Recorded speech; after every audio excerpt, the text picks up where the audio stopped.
Hi dear student, oscillation में हम harmonic oscillation consider करते हैं और नॉन हार्मोनिक ऑसिलेशन कंसीडर करते हैं। ओके, लेकिन बहुत से स्टूडेंट जो है वो हार्मोनिक और नॉन हार्मोनिक ऑसिलेशन में कंफ्यूज होते हैं। वो हार्मोनिक फंक्शन कौन सा है, नॉन हार्मोनिक फंक्शन कौन सा है। कुछ जो ऑसिलेशन होते हैं वो पीरियोडिक होते हैं, लेकिन वो हार्मोनिक ऑसिलेशन होते हैं। कुछ ऑसिलेशन हार्मोनिक होते हैं लेकिन पीरियोडिक तो रहेंगे। Every harmonic oscillation is acts as a periodic oscillation, periodic motion, but every periodic motion is not a harmonic. ये हमको पता है डियर स्टूडेंट। तो आज जो है हम वो हार्मोनिक ऑसिलेशन और नॉन हार्मोनिक ऑसिलेशन में क्या डिफरेंस है, वो 4-5 पॉइंट हम आपको डिफरेंट उसका समझाएंगे। एग्जांपल के साथ आपको यहाँ पे हम समझाएंगे difference between harmonic oscillation and non harmonic oscillation. तो हमारा जो टाइटल है वो है difference between harmonic oscillation and non-harmonic oscillation। non-harmonic oscillation। अब पहला जो कॉलम है हमारा वो हार्मोनिक ऑसिलेशन का लेते हैं। हार्मोनिक ऑसिलेशन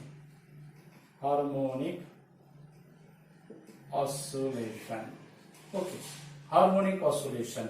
तो हार्मोनिक ऑसिलेशन का फर्स्ट जो पॉइंट होगा, फर्स्ट पॉइंट हार्मोनिक ऑसिलेशन का, harmonic oscillation obey hooks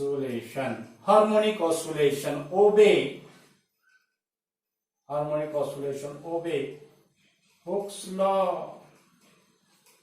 harmonic oscillation obey Hooke's law. First जो पॉइंट है हार्मोनिक ऑसिलेशन का, harmonic oscillation obey Hooke's law.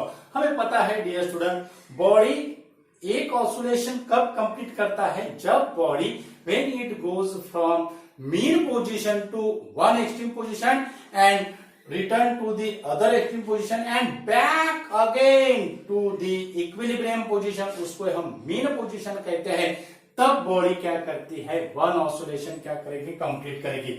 मानो ये हमारा ये ब्लॉक है और ये जो ब्लॉक है वो स्प्रिंग से क्या किया है, अटैच किया हुआ है। ओके, तो इसका ये मेन पोजीशन है, 0 हो गई, ये पॉजिटिव एक्स होगा और इधर का निगेटिव एक्स होगा। ओके, अब वन ऑसिलेशन कब कंप्लीट करेगा, बॉडी यहां से इधर जाएगी और यहां से इधर आएगी और अगेन यहां पे अगर पहुंच गई तो बॉडी ने क्या किया, वन ऑसिलेशन क्या किया, कंप्लीट किया।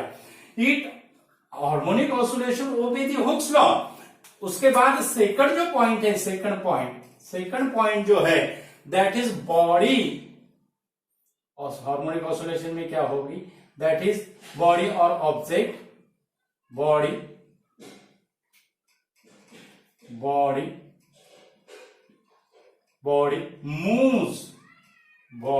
moves to and fro, body moves to and fro and return towards fixed point. Body moves to and fro and return towards fixed point।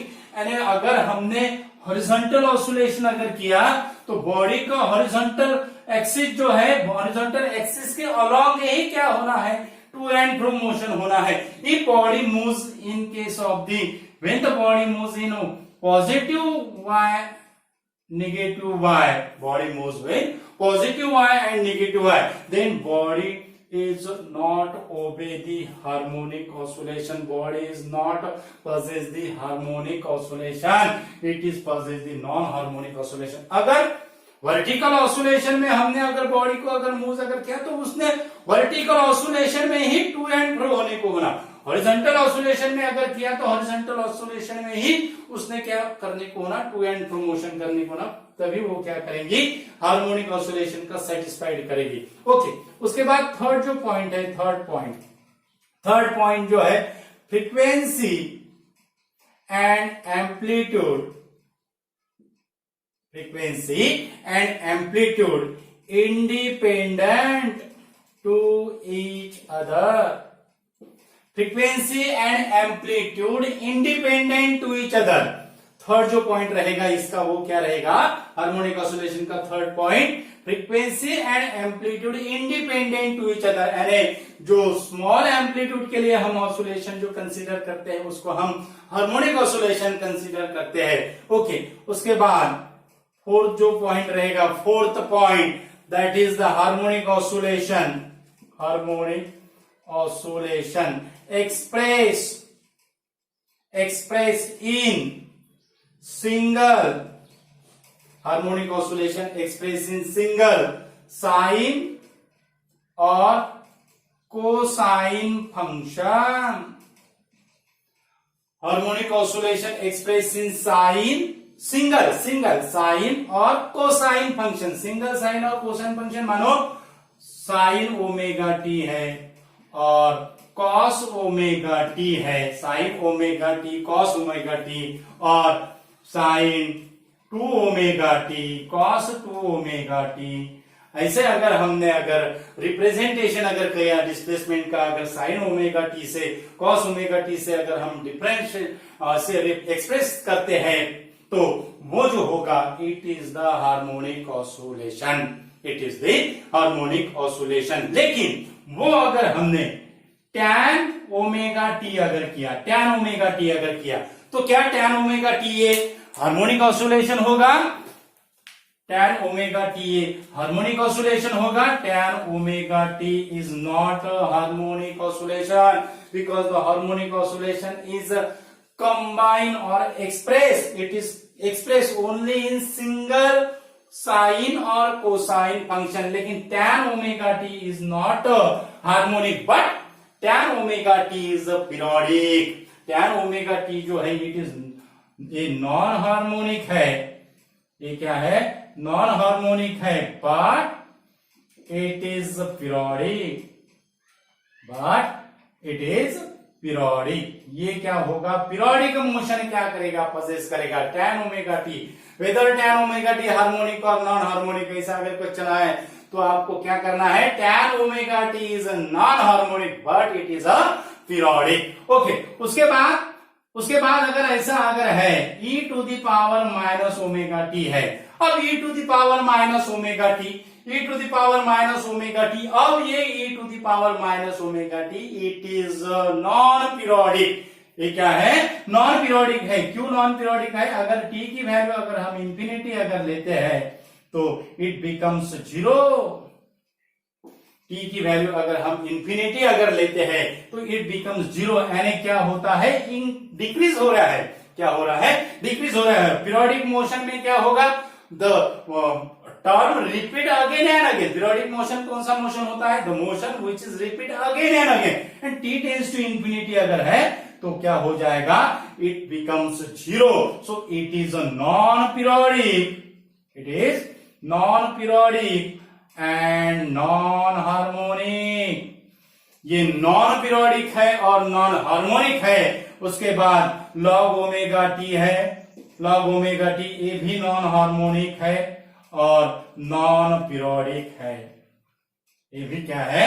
Non harmonic है और नॉन पीरियोडिक है, क्योंकि T tends to infinity अगर किया तो हमें ये जो टर्म मिलेगी ये क्या होगी? It goes to infinity, it goes to infinity.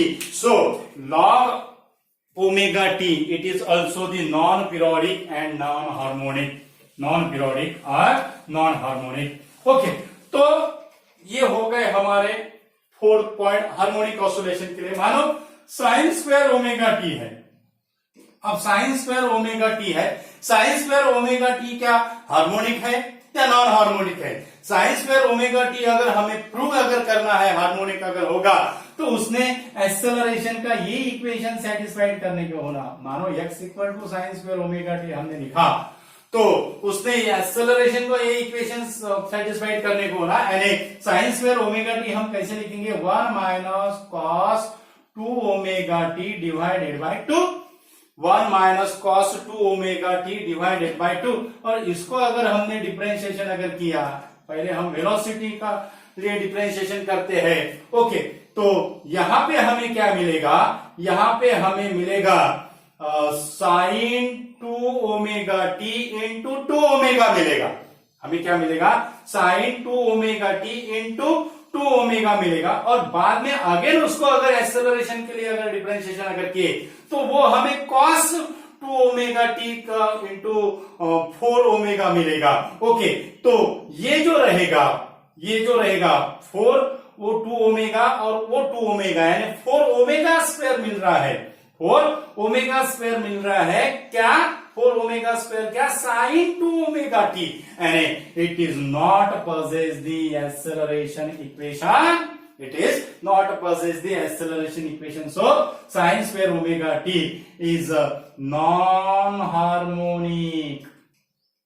Sign square omega t is a non harmonic. Sign square omega T क्या है, नॉन हार्मोनिक है। ओके, तो उसके बाद ये जो है वो हो गया हमारा हार्मोनिक ऑसिलेशन। और सेम हम नॉन हार्मोनिक ऑसिलेशन के लिए लेते हैं non harmonic oscillation. Non harmonic oscillation का फर्स्ट पॉइंट क्या होगा, नॉन हार्मोनिक ऑसिलेशन का ये हुक्स लॉ ओबे करता है, यानी non harmonic oscillation it does not obey Hooke's law, and non harmonic oscillation does not obey Hooke's law. Second body moves to and fro and return towards the fix point. वहां पे इसके reverse हमें लिखना है, body not moves to and fro and it not return towards the fixed point, यानी body जो रहेगी, body do not moves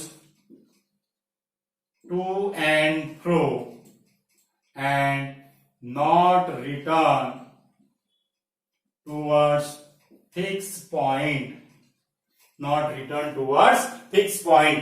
और थर्ड जो पॉइंट है, थर्ड पॉइंट हमें क्या लिखना है, frequency and amplitude independent to each other. तो वहां पे क्या होगा, नॉन हार्मोनिक ऑसिलेशन में क्या होता है, फ्रीक्वेंसी एंड एम्पलीट्यूड में बी डिपेंडेंट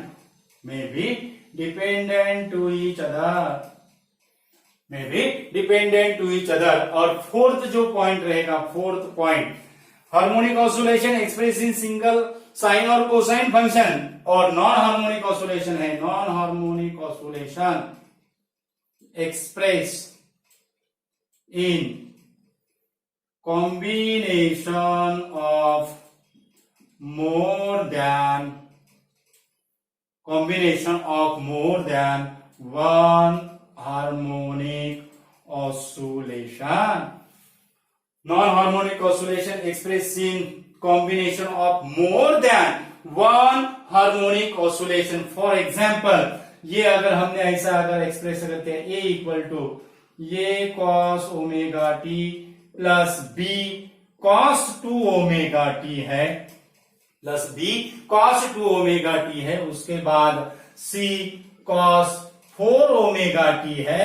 तो ये जो फंक्शन जो होते हैं, it is the combination of more than one harmonic oscillation. तो it is a non harmonic oscillation,